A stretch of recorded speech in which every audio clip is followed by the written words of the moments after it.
بسم اللہ الرحمن الرحیم۔ السلام علیکم۔ شعبان کی 15ویں بابرکت رات میں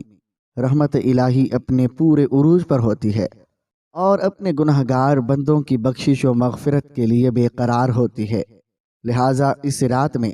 قیام کرنا، کثرت سے تلاوت قرآن، ذکر، عبادت اور دعا کرنا مستحب ہے، اور یہ اعمال احادیث مبارکہ اور سلف صالحین کے عمل سے ثابت ہیں۔ اس رات ان گنت لوگوں کی بخشش ہوتی ہے، لیکن کچھ بدبخت اور گناہگار ایسے بھی ہیں جن کے گناہوں کی اس رات میں بخشش نہیں ہوتے۔ یقیناً یہ ہم سب کو پتہ ہونا چاہیے کہ کون سے ایسے 7 لوگ ہیں اور جن کو اللہ پاک اس رات میں بھی معاف نہیں فرمائے گا۔ حالانکہ حضرت سیدنا علی سے روایت ہے کہ اس رات سورج غروب ہوتے ہی اللہ تعالیٰ اپنے بندوں کی طرف متوجہ ہوتے ہیں اور اعلان ہوتا ہے، کون ہے جو گناہوں کی بخشش کروائے، کون ہے جو رزق میں وسعت طلب کرے، کون مصیبت زدہ ہے جو مصیبت سے چھٹکارا حاصل کرنا چاہتا ہو۔ ایک اور حدیث میں حضور اکرم صلی اللہ علیہ وسلم کا فرمان عالی شان ہے کہ شعبان کی 15ویں رات کو اللہ تعالیٰ آسمان دنیا پر نزول فرماتا ہے اور قبیلہ بنو کلب کی بکریوں کے بالوں کی تعداد سے بھی زیادہ گناہگاروں کی بخشش فرماتا ہے۔ ناظرین، اس قدر اہمیت اور بابرکت رات میں بھی آخر کون سے ایسے 7 لوگ ہیں، 7 گناہ ہیں جن کو کرنے والا کبھی بھی معاف حاصل نہیں کر سکے گا؟ اور ایک دفعہ حضرت ام سلمہ نے رسول خدا صلی اللہ علیہ وسلم سے دریافت کیا، اے اللہ کے نبی صلی اللہ علیہ وسلم، ہم شعبان کی 15ویں پر کیا کریں؟ اور نبی اکرم صلی اللہ علیہ وسلم نے جواب دیا، اے سلمہ، اس رات اللہ تعالیٰ پورے سال میں ہونے والے کام کے بارے میں دیکھتا ہے، اور کس کو پیدا کرنا ہے اور کس کو موت دینی ہے، کس کے ساتھ کیا کیا ہونا ہے۔ اللہ تعالیٰ اس رات سب کچھ لکھتا ہے، اور سارے سال میں انسانوں نے کون کون سے اعمال کیسے کیے ہیں، اور جس نے نیک اعمال کیے ہوتے ہیں ان کو بخشش عطا کی جاتی ہے۔ شب برات والی رات اللہ تعالیٰ انسانوں کا رزق لکھتا ہے۔ میں نے کسی انسان کو کس طرح اور کتنا رزق عطا کرنا ہے۔ حضرت عطار بن یسار فرماتے ہیں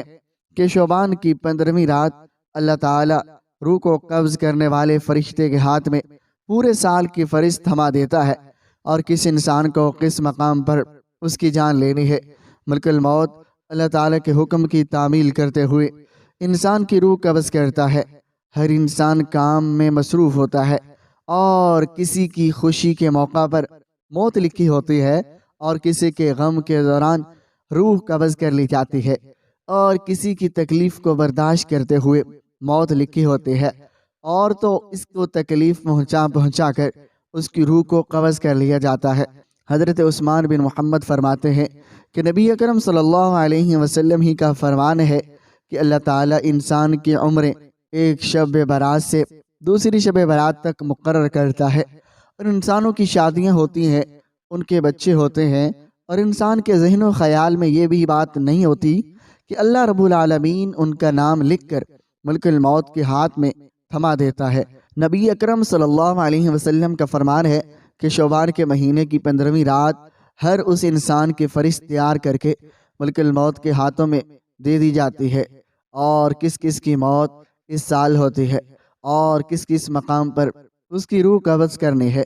اللہ تعالیٰ ملک الموت کے حوالے یہ لسٹ کر دیتا ہے۔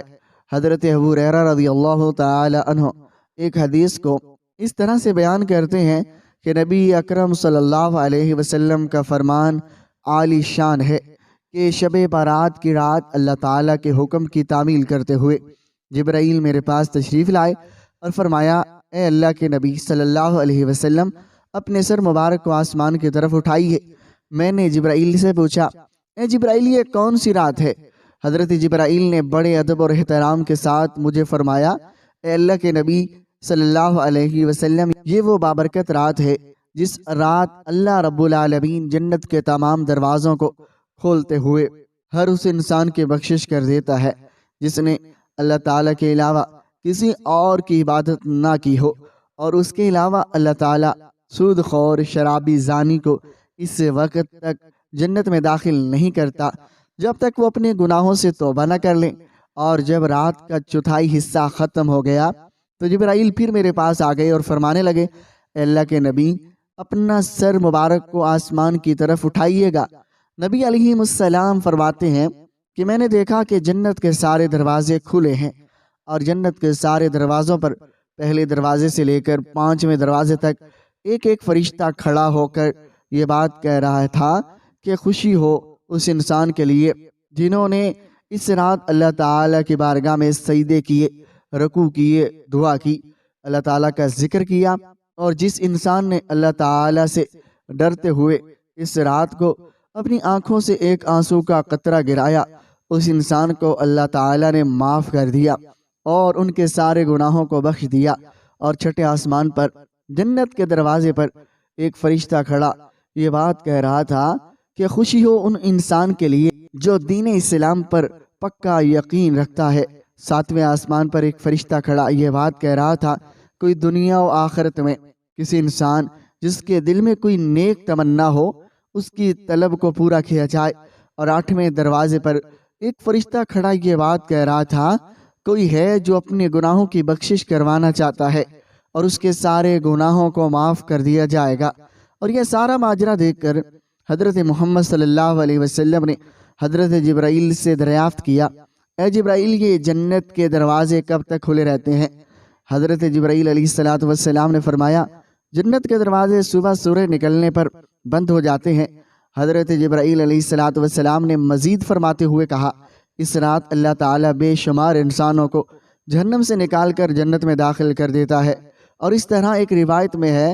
اس رات میں تمام مخلوق کی مغفرت کر دی جاتی ہے سوائے 7 اشخاص کے، وہ یہ ہیں مشرک، والدین کا نافرمان اور کینہ پرور، شرابی، قاتل، شلوار کو ٹخنوں سے نیچے لٹکانے والا، چغل خور۔ اور ان 7 افراد کی اس عظیم رات میں بھی مغفرت نہیں ہوتی جب تک یہ اپنے جرائم سے توبہ نہ کر لیں۔ ناظرین گرامی، بنی اسرائیل کے ایک بے حد گناہ گار شخص نے صرف توبہ کا ارادہ کیا، ابھی مکمل طور پر توبہ نہ کی، مگر نیت وارد کے سبب تقدیر بدل دی گئی اور جنت میں پہنچایا گیا۔ اور اگر حضور اکرم صلی اللہ علیہ وسلم کی افضل امت کا